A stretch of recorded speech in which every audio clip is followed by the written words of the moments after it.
నమస్తే, welcome to KTV. Serilingampally voter మనోగతం ఏంటి? సిట్టింగ్ ఎమ్మెల్యే గాంధీ పట్ల ప్రజలు ఎందుకు వ్యతిరేకంగా ఉన్నారు? ఆ ఒక్క నాయకుడే తమ కష్ట నష్టాలు తెలుసుకొని పరిష్కరిస్తాడని ఎందుకు విశ్వసిస్తున్నారు?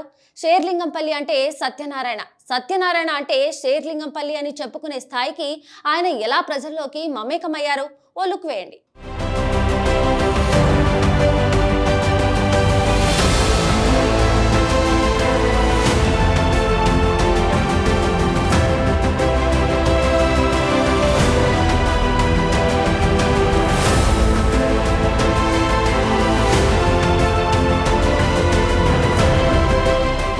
అల్ట్రా మోడర్న్ అసెంబ్లీ సెగ్మెంట్ లో ఈసారి పాగా వేసేదెవరు? ఓటర్లు ఎవరి వైపు మొగ్గు చూపుతున్నారన్న చర్చ నడుమ ఆశాకిరణంగా ఓ నాయకుడు కనిపిస్తున్నాడు. ప్రతి ఒక్కరిని పలకరిస్తూ అందరి బాగోగులు చూస్తూ మీకోసమే నేనున్నానని చెప్పే నాయకుడు ఆయనే కాంగ్రెస్ సీనియర్ సత్యనారాయణ రావు. గ్రేటర్ హైదరాబాద్ పరిధిలో ఉన్న దాదాపు 25 అసెంబ్లీ నియోజకవర్గాల్లో శేర్లింగంపల్లి కూడా ఒకటిగా కనిపించినా దానికి అనేక ప్రత్యేకతలున్నాయి. వేగంగా విస్తరిస్తూ అందరినీ అక్కున చేర్చుకుంటున్న ప్రాంతాల్లో శేర్లింగంపల్లి ప్రధానమైనది. అత్యాధునిక మౌలిక వసతులున్న నియోజకవర్గం కూడా అదే కావచ్చు. రాత్రి పగలు తేడా లేకుండా నిత్యం జనసందోహం కనిపించే అసెంబ్లీ సెగ్మెంట్ కూడా అదే. శేర్లింగంపల్లితో పాటు మియాపూర్, గచ్చిబౌలి, మాధాపూర్, చందానగర్, కుకట్పల్లిలోని కొన్ని వార్డులు, బిహెచ్ఎల్ టౌన్షిప్, ఆల్విన్ కాలనీ దీని పరిధిలోకి వస్తాయి. ఒకప్పటి ఖైరతాబాద్ నియోజకవర్గం నుంచి విభజించి 2009 ఎన్నికలకు ముందు శేర్లింగంపల్లిని అసెంబ్లీ సెగ్మెంట్ చేసిన ఇప్పుడు దానికి రికార్డుంది. అది రాష్ట్రంలోనే కాకుండా దేశంలోనే అతిపెద్ద నియోజకవర్గం. విస్తీర్ణం ఎక్కువగా ఉన్న ఈ నియోజకవర్గంలో అన్ని కులాలు, అన్ని మతాలు, 2 తెలుగు రాష్ట్రాల వారే కాకుండా వేర్వేరు ప్రాంతాల నుంచి వచ్చిన వారు కూడా ఇక్కడ ఉంటూ ఉన్నారు. ఆంగ్లంలో కాస్మోపాలిటన్ అన్న పదానికి శేర్లింగంపల్లి అతికినట్లు సరిపోతుంది. అరకపూడి గాంధీ ఇప్పుడు శేర్లింగంపల్లి నియోజకవర్గానికి ప్రాతినిధ్యం వహిస్తూ ఉన్నారు. వరుసగా 2 సార్లు గెలిచిన నియోజకవర్గానికి గాంధీ చేసిందేమీ లేదని చిన్నపిల్లలను అడిగినా చెబుతూ ఉంటారు. బిల్డప్ ఎక్కువ, పని తక్కువ అని చాలాసార్లు తేల్చేశారట. గాంధీకి కలెక్షన్ ఎక్కువ, కమిట్మెంట్ తక్కువ అని కూడా ఓటర్లు నిర్ణయించేశారు. పరిస్థితి ఏంటి అసలు? మీ ఎమ్మెల్యే గారి పనితీరు ఎలా ఉంటుంది? అసలు ఇక్కడ పట్టించుకుంటారా జనాలని? ఆయన ఇన్వాల్వ్మెంట్ ఉంటే కదా మనం ఫలానా పని చేసిండు, ఫలానా ఇది చేసిండు అని చెప్పి చెప్పుకోవడానికి. ఆయన ఇన్వాల్వ్మెంట్ ఏమి ఉండదు ఇక్కడ అసలు. Entire each and everything will be take care bye corporator Nagender Yadav. అంత ఇప్పుడు ఆల్రెడీ రన్నింగ్లో ఉన్న ఎమ్మెల్యేకి ఇస్తే మాత్రం ఛాన్సెస్ చాలా రేర్. ఈసారి గాంధీని దగ్గరుండి ఓడిస్తామని స్థానిక బీఆర్ఎస్ నేతలే బహిరంగంగా చెప్తున్నారు. బీజేపీ పట్ల కూడా నియోజకవర్గ ప్రజల్లో ఆసక్తి అసలు లేదు. పార్టీ టికెట్ కోసం కొట్లాడుకోవడం తప్పితే ప్రజలకు బీజేపీ నేతలు ఒరిగించిందేమీ లేదని వినిపిస్తోంది. బీజేపీ నేతలు గడప గడపకు తిరుగుతున్నా వారిలో ఓటర్ల పట్ల చిత్తశుద్ధి లేదన్న వాదన రోజురోజుకు బలపడుతోంది. ఇక కాంగ్రెస్ విషయానికి వస్తే క్యాడర్ బేస్ ఉన్న పార్టీ అది. కింది స్థాయిలో అంకిత భావంతో పనిచేసే కార్యకర్తలు ఉన్న పార్టీ. శేర్లింగంపల్లిలో విచిత్ర రాజకీయాల కారణంగా ఆయారాం గయారాంలు పెరిగిపోయి క్యాడర్ అయోమయ స్థితిలోకి జారుకున్నప్పుడే నేనున్నాను, నేను విన్నాను అంటూ ఒక నాయకుడు ఎదిగారు. ప్రజల్లోకి వెళుతూ ప్రజల సాధక బాధకాలు తెలుసుకుంటూ అనునిత్యం వారితో మమేకమవుతూ ఉన్న నేత సత్యనారాయణరావు. 2018 ఎన్నికల తర్వాత ఎమ్మెల్యే గాంధీ పార్టీ ఫిరాయించడంతో నియోజకవర్గంలో కాంగ్రెస్ పని అయిపోయింది అనుకున్నారు.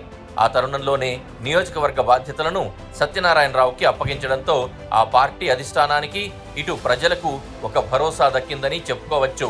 రానున్న ఎన్నికల్లో ఇక్కడ అరకెపూడి గాంధీ బీఆర్ఎస్ నుంచి కాకుండా వేరే వాళ్ళు వేరే పార్టీ నుంచి గెలిస్తే బాగుంటుంది, ఈ పార్టీ వస్తే బాగుంటుంది ఏదనుకుంటున్నారు? మేము కాంగ్రెస్ వస్తేనే బాగుంటుంది అనుకుంటున్నాం. ఎందుకంటే మేము స్టార్టింగ్ నుంచి కాంగ్రెస్లో ఉన్నాం. పీఆర్ నుంచి అప్పటి నుంచి కాంగ్రెస్లో ఉన్నాము. భిక్షపతి యాదవ్ గారి నుంచి అప్పటి నుంచి కాంగ్రెస్లో భిక్షపతి యాదవ్ గారు ఆయన బీజేపీలోకి వెళ్ళిపోయారు. ఇప్పుడు బీజేపీలోకి వెళ్ళిపోయారు కాబట్టి మమ్మల్ని రోడ్డు పాలు చేసిండు. విద్యావంతుడిగా, స్నేహశీలిగా, మంచి మనసున్న నేతగా శేర్లింగంపల్లి నియోజకవర్గంలో సత్యనారాయణరావు చిరపరిచితులు. జనానికి చేరువుగా, జన హృదయ నేతగా ఆయన పేరు తెచ్చుకున్నారు. ఐటీ సెక్టార్ అంతా అదే నియోజకవర్గంలో ఉండడంతో ఐటీ సెక్టార్లో ఉన్న ఓటర్లతో అనునిత్యం మమేకం కావడం, కాంగ్రెస్ ప్రభుత్వం వస్తే ఎలాంటి అభివృద్ధి జరుగుతుంది, ఎలాంటి ప్రయోజనాలు ఉంటాయనే విషయాన్ని తెలియజేయడంలో సత్యనారాయణరావు విజయం సాధించారు. ఎస్సీ, ఎస్టీ, బీసీ, మైనారిటీలను సమానంగా చూస్తూ అందరికీ సమాన అవకాశాలు ఇవ్వాలని ఆకాంక్షించే నాయకుడు సత్యనారాయణరావు కావడంతో స్వతహాగానే జనంలో ఆయన పట్ల అభిమానం పెరిగింది. కాంగ్రెస్ జెండానే తన అజెండాగా మార్చుకుని ప్రజల సంక్షేమమే తన శ్వాసగా మలుచుకుని రాజకీయాలు చేస్తున్న సత్యనారాయణరావు వేగానికి ప్రత్యర్థి పార్టీల నేతలు చతికిలబడిపోతున్నారు. ఇప్పుడు అన్ని వర్గాలు అన్ని పార్టీల వారు సత్యనారాయణరావు వైపు చూస్తున్నారు. బీఆర్ఎస్ ఎమ్మెల్యే అరకపూడి గాంధీ తీరు పట్ల విసుగు చెందిన అధికార పార్టీ నేతలు కూడా సత్యనారాయణరావుతో టచ్లో ఉన్నారు. అంటే ఇక్కడ అంత ఫెమిలియర్ గా ప్రజల్లో కలిసిపోయే నాయకులు ఎవరున్నారు కాంగ్రెస్ పార్టీకి? మన కాంగ్రెస్ పార్టీ నుంచి అయితే సత్యమన్న గారు ఉన్నారు, ఇప్పుడు at present PCC delegate Mypal Yadav గారు ఉన్నారు. వీళ్ళు యాక్టివ్గా కాంగ్రెస్ పార్టీని ఇంకా బలోపేతం చేయాలనే ఉద్దేశంలోనే ఉన్నారు. కాబట్టి అంటే సత్యం గారికి ఇక్కడ కనుక సీటు కేటాయిస్తే ఖచ్చితంగా గెలిచే అవకాశాలు ఉన్నాయంటారా? లేదంటే టఫ్ ఫైట్ ఇస్తారా? ఉన్నాయంటారు, గెలిచే అవకాశాలు అయితే అంటే ఇక్కడ బీజేపీ ఏమన్నా ప్రభావం చూపే అవకాశం ఉందా? ఉండొచ్చు, మేబీ చెప్పలేము, కానీ కాంగ్రెస్ రావాలని అయితే కోరుకుంటున్నాం. ఎమ్మెల్యే పనితీరుతో విసిగిపోయి అభివృద్ధి కుంటుపడ్డంతో తమ ప్రాంతం అభివృద్ధి చెందాలంటే సత్యనారాయణరావు లాంటి వ్యక్తి ఎమ్మెల్యేగా ఉండాలని కోరుకుంటున్నారు. రానున్న ఎన్నికలో ప్రధానమైన పోటీ సత్యనారాయణ వర్సెస్ అరకపూడి గాంధీ మధ్య ఉండబోతోందని నియోజకవర్గ ప్రజల్లో ఉన్న మాటగా చెప్పుకోవచ్చు. తరువాత స్థానంలో ఇటీవలే తెలుగుదేశం పార్టీలో చేరిన గువ్వల వెంకటేష్ గౌడ్ ఉంటాడని విశ్వసనీయ వర్గాల సమాచారం. అందుకే ఇప్పుడు శేర్లింగపల్లి రాజకీయం మొత్తం సత్యనారాయణరావు చుట్టూ తిరుగుతోంది.